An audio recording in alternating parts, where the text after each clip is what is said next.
Begitu juga era Sayyidina Umar, era Sayyidina Utsman, Ali. Itu juga ngalami orang-orang yang ekstrim. Misalnya begini, saya contohkan korban-korban ekstrim yang real. Sayyidina Ali itu masyhur, dia punya musuh besar namanya Muawiyah. Karena permusuhan ini tidak bisa dihindari. Jadi kalau dalam fikih Islam ini anak-anak saya ajari fikih. Kalau orang mukmin membunuh orang mukmin itu hukumnya dosa besar apa kecil? Besar. Itu di bab kisos. Tapi orang fikih itu unik. Di fikih itu ada kitab sial namanya. Di takrib ada kitab sial. Dan di situ ada penjelasan mangkutila dunamali fahuwa syahid. Orang yang dibunuh karena membela hartanya atau keluarganya, itu dia mati syahid. Kalau dia posisi membunuh, maka malingnya atau penjahatnya muhaddarun damu. Nggak punya hak nuntut kisos karena dia anggap nggak ada artinya darah. Nah sekarang begini, suatu saat ada garong ke rumah Anda, ingin membunuh Anda karena ingin mengambil harta Anda. Anda ingin ingat status mukminnya atau status garongnya. Terus kamu mau dibunuh diam aja. Saya tidak mau membunuh orang mukmin atau membunuh orang muslim. Nah, kesulitan yang dialami Sayyidina Ali seperti itu. Orang-orang Khawarij cara berpikir Ali ku geblek. Wong mukmin kok pengen mateni wong mukmin. Muawiyah ya geblek pisan. Wong mukmin kok pengen mateni orang. Padahal suasana sudah kacau. Ketika seorang penjahat mau membunuh yang punya rumah dan yang punya rumah ingin membunuh penjahat, itu namanya mukmin bentrok sama orang mukmin. Apa orang benar sahibul hak ingin mempertahankan haknya? Tidak sampai saya tanya. Itu sahibul hak, yaitu yang punya rumah ingin mempertahankan haknya. Meskipun dalam duel ini kadang terjadi pembunuhan. Nah di sini ini ya ulama ahli sunnah menyebut masalah istihadiyah. Kelompoknya Sayyidina Ali mempertahankan nyawanya meskipun dengan cara membunuh pasukan Muawiyah. Pasukan Muawiyah juga mempertahankan nyawanya meskipun harus membunuh pasukan Ali. Zaman itu susahnya istihad seperti itu. Tapi orang Khawarij cara berpikir enggak, ini biang keladi masalah itu Ali sama Muawiyah. Mereka malah rapat, ya sudah dua-duanya bunuh saja.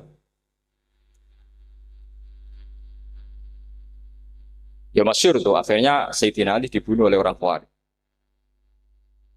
Makanya ini penting ya, pentingnya ngaji seperti ini. Jadi kamu harus dilatih berpikir nubuah. Ya, dilatih berpikir apa? Nubuah disebut al-ulama warasatul. Meskipun dengan cara yang ekstrim, tapi pikirannya saja, jangan perilakunya. Saya punya contoh sekian kasus, sekian tragedi. Misalnya begini, saya itu dulu punya teman, dia soleh, bisa baca Fathul Mu'in. Dia itu janggal, bilang sama saya, Gus, tidak biasanya Rasulullah itu agak-agak nyindir orang fakir. Ini kok ada hadis kadal fakru ayakuna kufur. Bahwa kefakiran itu mendekati apa? Kekufuran. Dia itu aneh, aneh sekali. Biasanya tidak biasanya Rasulullah kritik seperti itu. Walhasil ini singkat cerita, anak ini ngalami satu trauma. Dia itu miskin. Gara-gara miskin gitu jadi burunya orang non muslim. Dan sering disuruh nganter majikannya itu ke tempat-tempat lokalisasi. Dia mulai mikir, ini gara-gara fakir saya harus nganter orang ke lokalisasi.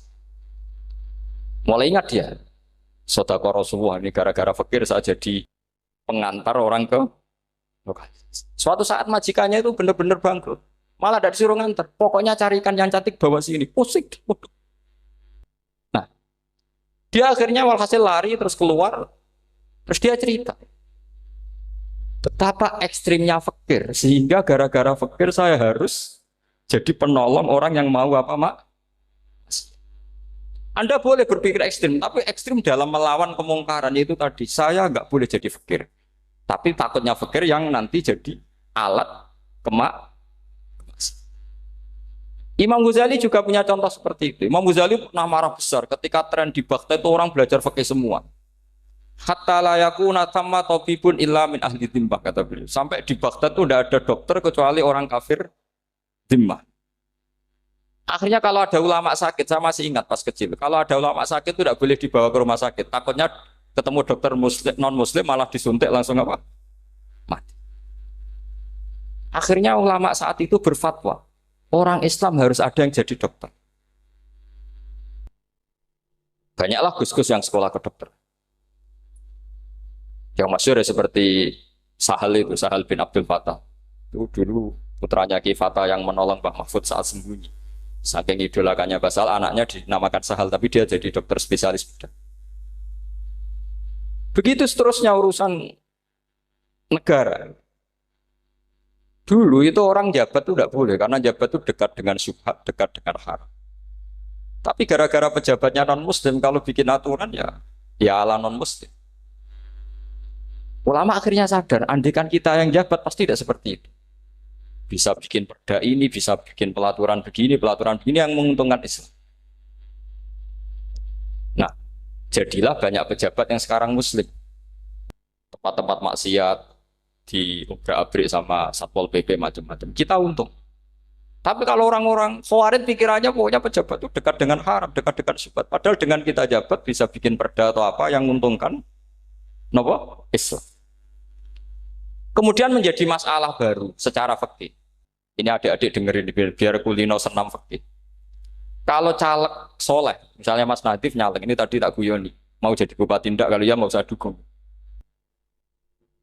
Jadi misalnya gini ya, Zaid sama Bakar, misalnya Bakar itu orang soleh, mau jadi calon lurah. Dia tahu kalau dia lurahnya kampung lebih baik. Kalau yang jadi ini Zaid, itu kampung itu rusak, karena dia suka dugem, suka macam-macam. Kemudian Zaid ini pasti jadi karena beli suara. Misalnya per kepala itu dibeli 50.000. Bakar ini kalau nggak beli suara, kalah. Padahal dengan kalahnya Bakar artinya kemenangan, kemungkaran. Itu zaman era Fathul Mu'in, muridnya Ibnu Hajar Al-Hitami. Ibnu Hajar muridnya Abu Zakaria Al-Ansori itu fatwa. Yang soleh ini wajib beli suara, bukan boleh, wajib beli suara. Tapi ini namanya tidak nyuap, perlu dicatat. Ini namanya tidak nyuap. Jadi tidak bisa kamu kaitkan misalnya ar-rosi wal murtasi finnar. Yang nyuap maupun yang menerima suap adalah sama-sama di neraka. Tidak bisa seperti itu. Karena logikanya dibalik. Sekarang Bakar ini beli suara itu untuk membeli kebenaran, untuk mengawal kebenaran. Zaid beli suara untuk menopang kebatilan. Berarti namanya Bakar ini penyuap atau pembeli kebenaran? Pembeli kebenaran. Harus dibedakan. Nah, ini pentingnya ulama. Memang nyatanya seperti itu. Yang dikatakan nyuap, riswah itu adalah membayar uang li'ib tolil hakti untuk membatalkan kebenaran atau membenarkan kebatilan. Itu namanya nyuap. Tapi kalau mengeluarkan uang untuk menghakkan barang hak dan membatalkan barang batil, itu namanya uang perjuangan. Nah ini pentingnya mikir. Jadi ulama itu mulai dulu sudah berat. Nah sekarang sudah banyak orang-orang khusyuk yang biasa di masjid khusyuk. Kalau ditanya zaman akhir rusak kabeh, wong soleh-soleh wis nyuap.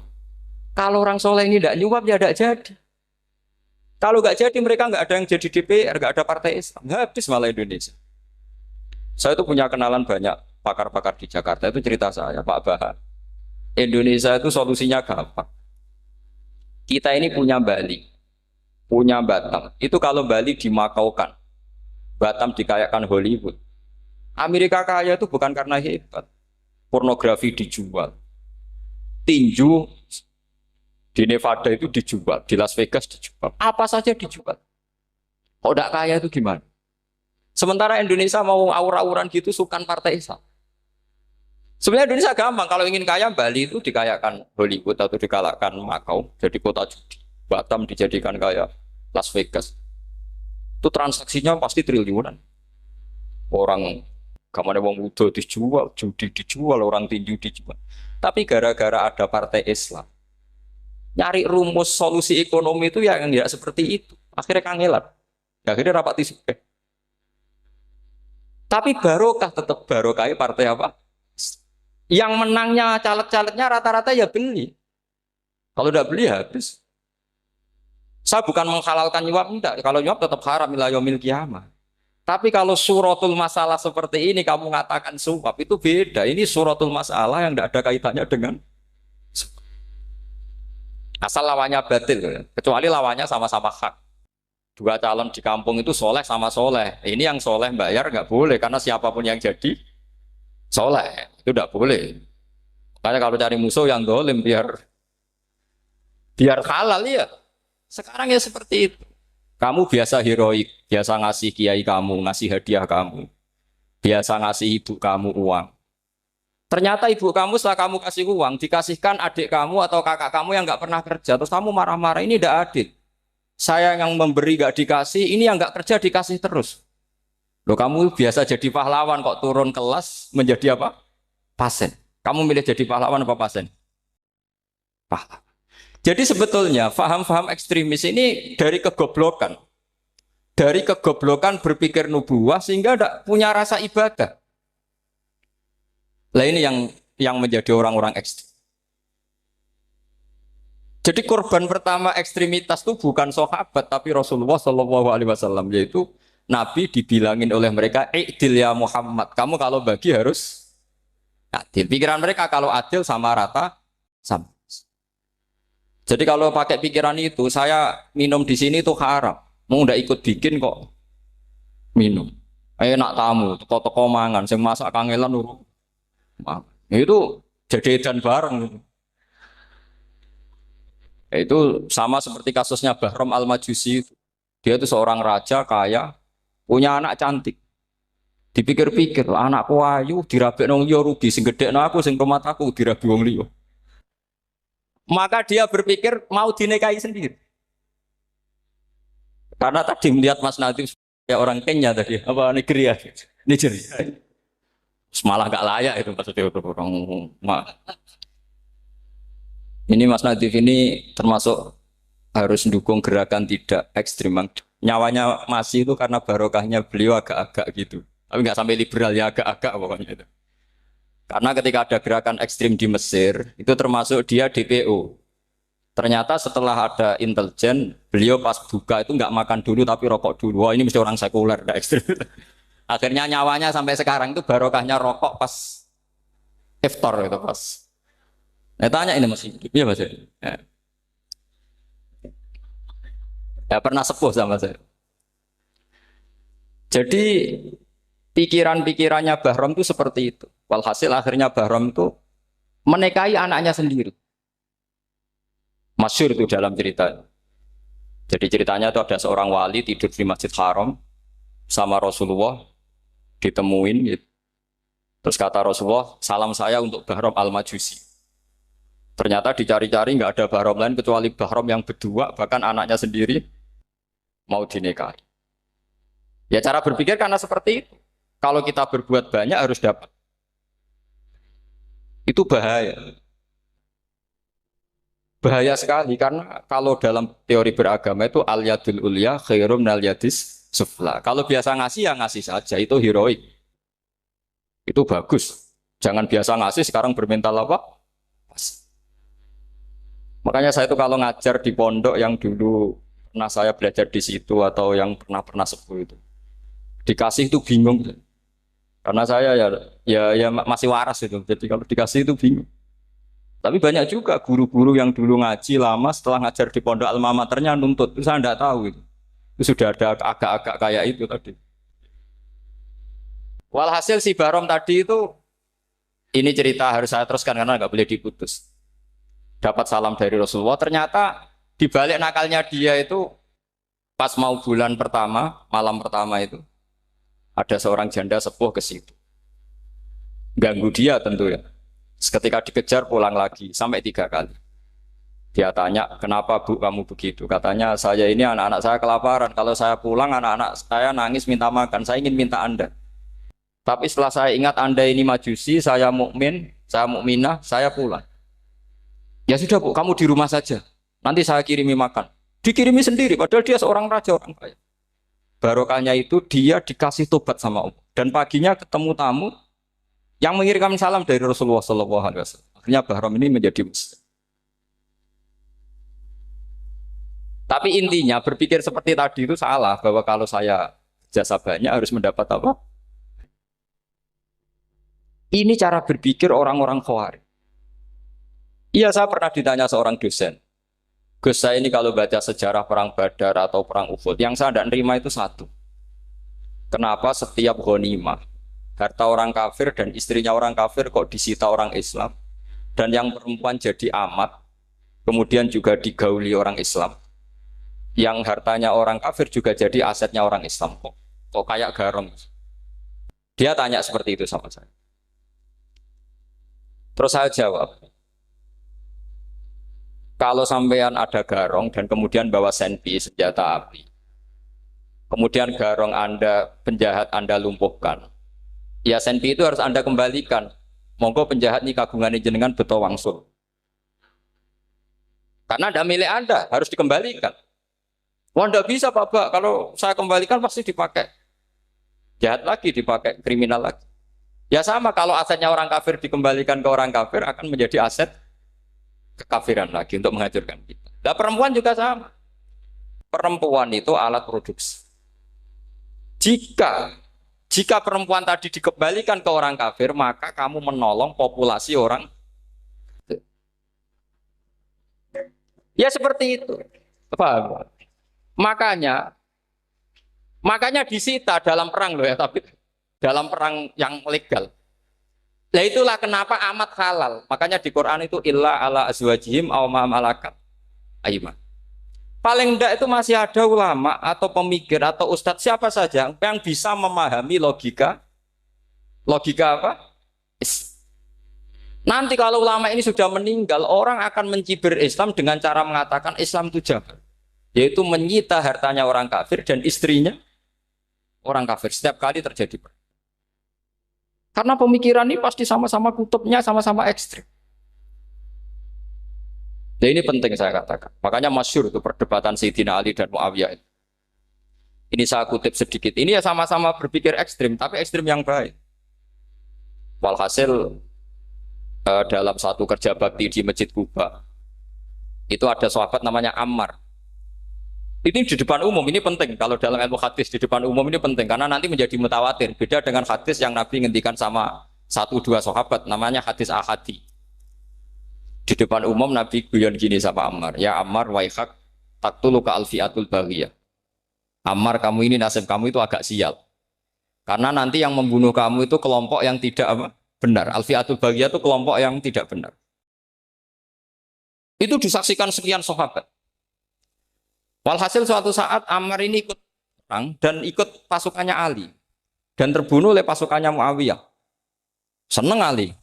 Walhasil Ammar ditemuin sama Ali. Ya Muawiyah, al-ana dhuhara bi anna fi'ati haqqun wa fi'ataka baghiyah. Sekarang kelihatan siapa yang benar. Saya yang benar, kamu yang salah. Kenapa? Karena Ammar kelompokku dan terbunuh oleh kelompok kamu. Padahal kata Rasulullah yang membunuh Ammar adalah kelompok yang salah. Muawiyah pintar sekali, dia jawabnya gini, laula kama kutila Ammar. Ammar terbunuh karena bela-belain kamu. Kalau kamu tidak nyuruh dia perang juga nggak terbunuh kan. Jadi kamu ikut andil, terbunuhnya siapa? Ammar. Tapi apa kata Sayyidina Ali? Idzan qatala Rasulullah Hamzah. Kalau teori itu Anda pakai, Rasulullah pun membunuh Hamzah. Sekarang Hamzah perang karena suruhan siapa? Rasulullah. Yang membunuh Hamzah siapa? Wahsy. Kalau teori itu Anda pakai, berarti Rasulullah pun membunuh Hamzah. Terus fasa kata Muawiyah, terus Muawiyah diam. Jadi fikih pun tuh diputuskan lewat pikiran ekstrim. Tapi bukan ekstrim yang merugikan orang lain. Ya, kalau merugikan orang lain namanya sudah la dororo wa la diror. Dia menyalahi aturan itu.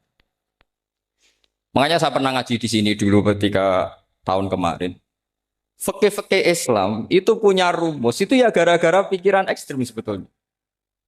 Saya pernah nyontohkan adalah orang tuh kalau sholat jenazah itu mayitnya di depan. Itu ulama fikih tidak ada yang punya alasan. Mau hanya bilang gini, hakadha wajadna salafan wa khulafan. Mulai dulu kalau nyolati mayit ya jenazahnya di depan. Ya hanya gitu saja, tidak punya alasan. Makanya ulama lain mengatakan tidak apa-apa jenazah di belakang, yang sholat di depan. Kenapa? Fa innaha laysat bimanzilatil imam. Memangnya jenazah imam harus di depan. Itu ya tidak ada yang bisa bantah. Bagaimana mungkin harus di depan? Oh, enggak imam kok harus. Yang harus di depan itu imam. Jenazah itu imam apa enggak? Enggak. Terus alasan kedua sholat ghaib. Kalau ada orang mati di Surabaya, Mas Nadib di sini, sholat gaib boleh enggak? Boleh. Jenazahnya di depan apa belakang? Belakang. Di belakang kan? Berarti harus enggak jenazah di depan? Ya dia mau ngakeh yang jelas kalau itu. Lah ini contoh-contoh kecil. Nah orang Khawarij itu orang yang paling tidak mau menerima otak adik seperti itu. Akhirnya jadi goblok bareng tadi. Ya makanya Rasulullah pun jadi korbannya Khawarij. Muhammad kamu harus adil. Karena pikiran mereka adil itu yang memberi banyak ya dapat banyak. Kalau pikiran nubuah tidak seperti itu. Kalau yang biasa memberi, biasa heroik, biasa baik ya biar tetap biasa memberi. Jangan dilatih jadi apa? Fasih. Ini mungkin adik-adik juga agak keberatan, tapi harus dilatih. Makanya saya itu jadi kiai itu ya mulai kecil anaknya kiai butuh kiai. Saya itu ya mulang tuh senang. Saya tidak pernah terlintas dikasih santri atau dihormati ya enggak. Mungkin sampai mati ya enggak terlintas. Ya pikiran saya sederhana. Biasa mulang pahlawan malah sekarang pasien itu malah kayak cemen, kayak turun kelas itu. Jadi saya terus ya enggak kepikiran sama sekali. Loh kalau saya minta sama Allah karena itu atasan saya. Makanya ada ulama yang ekstrim gini, ini kisah nyata. Ada ulama alim datang ke seorang raja. Rajanya ini soleh padahal. Ternyata pas raja itu berdoa, ya Allah saya kasih ini, kasih ini. Padahal ulama tadi itu mau mengajukan proposal. Mau minta apa gitu. Terus dia pulang ketika ditanya, Pak Kiai kenapa pulang? Ternyata raja itu minta zat yang sama yang saya mintai. Kalau raja saja masih minta, ngapain saya minta raja? Saya akan minta zat yang dimintai raja. Terus pulang dia. Wah itu ya pikiran ekstrim, tapi bagus ekstrimnya. Saya akan minta zat yang dimintai. Kalau sampean kan enggak, uteke saya les, sholat dinteni, tetap jalo. Oh, orang mikir seperti itu. Memang salah didik, salah itu tadi. Nah, ini harus dilatih. Masyhur itu ketika Nabi pas Fathu Makkah itu, orang-orang Ansor ngomentari Nabi gini, ketika Nabi sangat happy di Mekah, sangat enjoy di Mekah, kata orang-orang Ansor, Amar rojul adroka durok fatun fi ahli wa ulfatun fi asyiroti. Namanya orang pasti happy kalau di kampung halaman. Jangan-jangan Rasulullah itu nanti hidup di Mekah lagi, karena Mekah sudah dikuasai orang Islam. Beliau pasti kangen sama keluarga, sama Mekah. Tapi ya sama, ketika Rasulullah mulai ngasih itu, orang-orang Quraisy dikasih banyak, orang Ansor juga pikirannya seperti itu. Baru orang Ansor dilatih pikiran nubuwah, yaitu tadi. Mereka itu dapat kambing, dapat sapi, terus pulang. Kamu mendapat saya, milih mana? Milih Rasulullah Shallallahu Alaihi Wasallam. Sekarang kamu saya balik. Kamu punya kiai, kamu bisa memberi hadiah, memberi beliau. Suatu saat kiai Anda ini kaya raya, terus sering ngasih orang-orang yang nggak pernah berjasa. Kamu nggak pernah dikasih. Itu kalau pakai pikiran Khawarij, kiai ini salah karena ngasih orang yang tidak berjasa. Tapi kalau kamu pakai pikiran nubuah, enggak. Alhamdulillah saya tetap istiqomah memberi kiai itu. Dan alhamdulillah enggak dibales. Semoga balasannya di akhir. Ya sudah seperti itu. Kalau pakai pikiran gengsi tadi seperti itu. Masa biasa memberi sekarang posisi diberi. Saya turun kelas. Jadi sebetulnya pikiran ekstrim itu boleh. Tapi untuk yang seperti ini bukan ekstrim yang tadi. Makanya ini disebut al-hujjat. Al-hujjat itu satu logika yang bisa mematahkan asumsi awal. Nah, ini saya harap santri-santri matolek, putra maupun putri berpikir seperti ini. Sehingga sama. Jadi misalnya sekarang dibalik. Kalau ada orang NTT yang masih non-muslim, itu orang kafir yang harus dibunuh atau orang kafir yang harus didakwai. Mesti pikirannya itu, kalau Nabi itu ya semua yang didakwai Nabi dulu orang kafir. Nah, ketika Nabi di Mekah itu pertama ketemu orang kafir itu dibunuh atau didakwai? Didakwai. Ya berarti pilihan sekarang ya didakwai bukan dibunuh. Nah soal perang itu perang itu beda dengan membunuh. Ada janjinya, ada macam-macamnya, terus nggak ada solusi itu baru ada apa? Jadi kalau sudah dibalik-balik gitu, makanya kata ulama-ulama, Khawarij itu pasti salah. Pasti salahnya adalah kalau orang tidak benar ya dibenarkan bukan dibunuh. Kalau setiap orang kafir dibunuh, Nabi kapan jadi nabinya? Karena orang kafir habis. Jadi metode bil hikmati ada, mau'izatul hasanah ada karena orang kafirnya sudah apa? Mati. Terus, pertanyaan kedua, kalau Nabi harus ekstrim ngapain yang ngawal Jibril? Halnya Israel lebih efektif.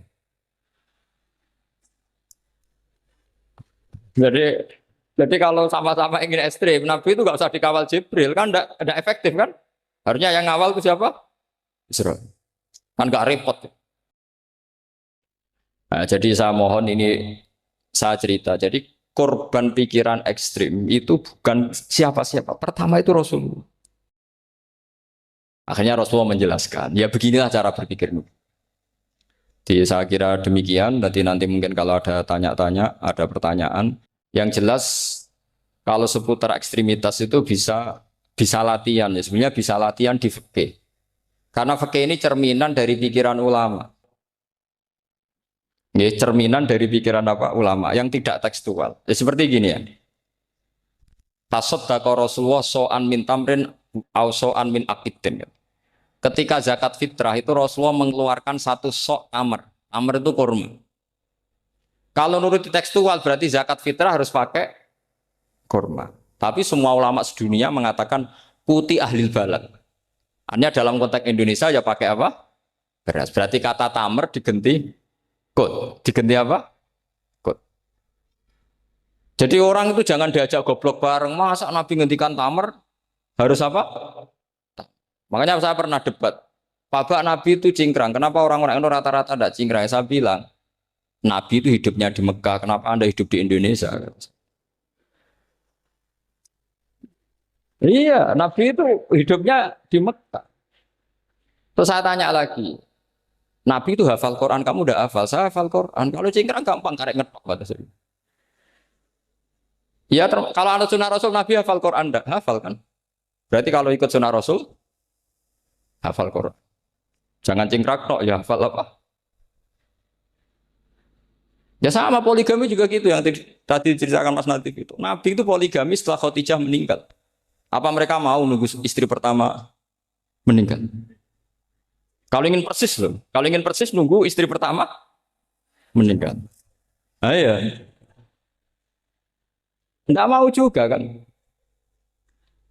Ya biasa saja lah. Pokoknya yang dihalalkan syariat ya kita bilang halal, yang diharamkan kita bilang apa? Enggak usah sok suci isi sunnah Rasul. Saya punya banyak cerita. Abu Bakar itu dulu sering menghindari sunnah Rasul. Dulu Rasulullah itu kalau ada orang minta ya dikasih. Ketika era Abu Bakar bikin Baitul Mal. Ketika ditanya ini zaman Rasulullah tidak ada. Kata Abu Bakar, huwa Rasulullah. Beliau itu Rasulullah. Mbak gak di-manage ya negara tertib. Umar bikin pasukan. Pasukan itu diangkat negara. Kalau dulu zaman Nabi yang ikut perang bahaya, yang tidak perang namanya munafik. Era Umar tidak, militer itu ditunjuk. Ya digaji pakai Diwanul Murtazikoh.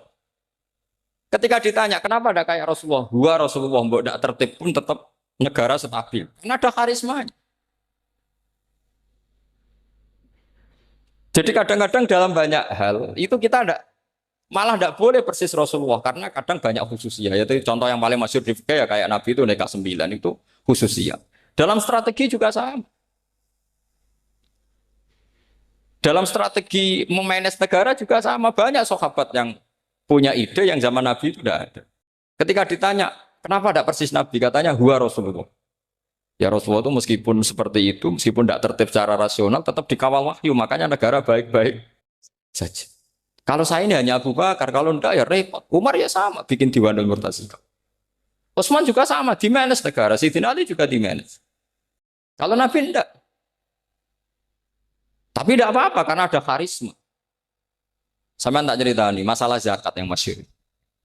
Orang paling bakhil sekalipun, paling kikir sekalipun, itu zaman Rasulullah bayar zakat. Karena pikirannya setelah zakat dikasihkan, Rasulullah mendoakan. Khudh min amwalihim shadaqatan tutahhiruhum wa tuzakkihim biha wa sholli alaihim. Inna sholataka sakanun lahum. Era Abu Bakar enggak. Sorry ya Abu Bakrin, dulu kita zakat sama Rasulullah karena didoakan beliau. Kamu hanya Abu Bakar, saya tidak mau zakat. Ya sama lah seperti orang dipimpin ulama-ulama karismatik. Orang dipimpin Badullah itu tidak usah metai, santri sudah nurut. Dipimpin Usman Nazif, gak bikin pelaturan, habis pondok. Kalau tidak ngancam, gak gini, ditakzir, gak gini, habis. Zaman Badola dehem tok santri wedi. Mas Nadif dehem. Oh, enggak. Nah, makanya Rasulullah itu tidak banyak bikin pelaturan. Rasulullah itu kalau mau perang itu hanya bilang sahabat, saya besok ditantang Abu Sufyan di sini. Saya mau perang. Oh itu sahabat ikut semua. Orang melihat wajahnya, melihat karismanya sudah tertarik ingin menyelamatkan beliau. Kita tidak akan ridho Rasulullah keluar sendiri. Kalau Abu Bakar ya enggak. Pertama Abu Bakar pidato sudah sopan. Saya memimpin kamu. Ini ketulitu walas tubuh khairikum. Saya ini memimpin kamu, tapi bukan berarti saya yang terbaik. Jika saya benar maka dukunglah. Kalau salah ingatkan. Itu pertama orang-orang bilang apa? Fawwala uqiman nakabisef. Nanti kalau Anda salah tak ingatkan pakai pedang. Ya karena hanya Abu Bakar bukan Rasul. Jika diaturlah ini ada militer, ada pengawal, ada Baitul Mal. Era Umar lebih modern lagi ada Diwanul Murtazikoh, ada macam-macam. Ya Rasulullah nggak ada. Nah sekarang orang sidik-sidik muni sunnah Rasul. Padahal ada sunnah Rasul yang khasnya Rasulullah sebagai nubuwah. Ya khasnya Rasulullah sebagai apa? Coba Nabi itu istrinya 9. Semuanya cerita tentang tahajudnya Nabi, witirnya Nabi. Apa kira-kira Mas Nadif kalau punya istri 4 ceritanya tentang tahajudnya Mas Nadif? Kan enggak. Nah, jadi saya mohon, nah, sebetulnya pikiran-pikiran ekstrim itu karena enggak mau belajar. Enggak mau belajar. Kalau mau belajar itu kata Imam Ghazali itu dalam kitab Imla, Al-Imla fi Iskalatil Ikhya itu. Fal ma'ani awsa'u minal ibarat. Yang namanya ma'ani itu awsa'u apa? Minal ibarat. Jadi yang fal ma'ani awsa'u minal ibarat. Jadi yang namanya makna itu lebih luas minal apa? Ibarat. Nah, ini contoh yang paling nyata ya Sayyidina Ali. Ketika Sayyidina Ali perang sama Muawiyah, itu Sayyidina Ali bilang, sebaiknya Muawiyah kirim delegasi, mediator. Saya juga kirim mediator. Terus orang-orang Khawarij karena tadi tekstual. Mahada ya Ali.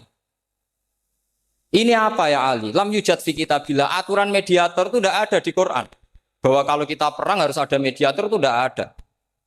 Terus Sayyidina Ali baca ayat wa in khiftum shiqaqa bainihima fab'atsu hakaman min ahli wa hakaman min ahliya. Jika lelaki dan perempuan, suami istri terjadi shiqaq, terjadi konflik, maka suami kirim satu mediator, yang pihak perempuan juga kirim mediator. Terus Sayyidina Ali ngendikan wa amru Muhammad a'dhamu min amri rajulin wa imra'atin. Urusan umat Muhammad lebih serius ketimbang urusan hanya sekedar suami dan istri. Maka kita butuh hakam, butuh mediator. Baru 4.000 orang Khawarij tobat ngikuti pikirannya Sayyidina Ali yang tidak tekstual. Sama seperti zaman Rasulullah. Ketika Rasulullah mau perang Badar, saya ini mau perang Badar kata Rasulullah. Musuh saya itu 1.000 lebih. Kalian hanya 313. Apa kita teruskan? Itu sahabat langsung bilang gini, saya itu hafal teksnya. Idzan lanaqulu laka kama qalat banu Israil fathab anta wa rabbuka faqatila inna hahuna qa'idun walakin idhab anta faqatila inna ma'akum muqatilun. Ini kelihatan sekali bahwa para sahabat sudah ada tekstual. Orang-orang Bani Israel ketika melihat Musa katanya sakti dan orang dekat Allah, itu cara berpikir orang Bani Israel gini. Walhasil ada perintah supaya Musa itu merangi kaum Jabarin. Orang Jabar ini gagah-gagah, pikirannya orang Bani Israel. Musa kamu itu sakti dekat Allah, ya sudahlah sama Allah saja sana, tak tunggu di rumah kabarnya. Itu kan sama dengan santri semedit, roh kiai ini suga, kiai aku suga, serasa tak pikir kan seperti itu. Ya sama seperti itu. Nabi ku kekasih Allah, mesti perang menang, serasa tak ewangi mesti menang. Fadhab anta wa rabbuka faqatila inna hahuna. Kok itu? Ya sudah kamu berangkat saja sama Tuhan, tak tunggu di rumah. Tapi apa kata para sahabat Ansor ketika Nabi minta supaya mereka dukung di perang Badar? Langsung bilang, idzan lanaqulu laka kama qalat banu Israil. Kita tidak akan bermental kayak Bani Israil. Ini tekstual apa enggak? Mereka punya mafhum, punya pikiran. Cara Mas Nadi punya kreatif. Bahwa ini mental yang bejat, kita tidak akan meniru seperti itu sahabat. Jadi dulu sahabat itu makna di Quran juga ada tekstual. Jadi bisa memahami. Nah sekarang orang memaksa semuanya harus tekstual. Ya, meskipun tadi jangan terlalu liar terus menjadi liberal. Tapi saya tidak tahu kalau contohnya Mas Nadiem tadi pakai kondom, istiqomah tidak tahu itu pikirannya Jil apa Mas Nadiem tidak tahu saya itu. Itu tidak tahu. Kok sampai sembeling itu saya tidak tahu itu. Oh, lagi juga kalau tidak bisa nyontohkan yang di luar itu, saya itu ya tidak tahu. Mulai dulu ilmunya yang seperti itu terus. Saya tidak tahu lagi. Jadi mulai dulu zaman Nabi pun itu sudah ada pikiran-pikiran seperti itu. Jadi tekstual atau harfiah itu ya enggak. Nyatanya sahabat langsung bilang idzan lanaku rulaka kama qolat banu apa? Esra. Jadi ini saya kira demikian nanti kalau apa ada yang tanya monggo.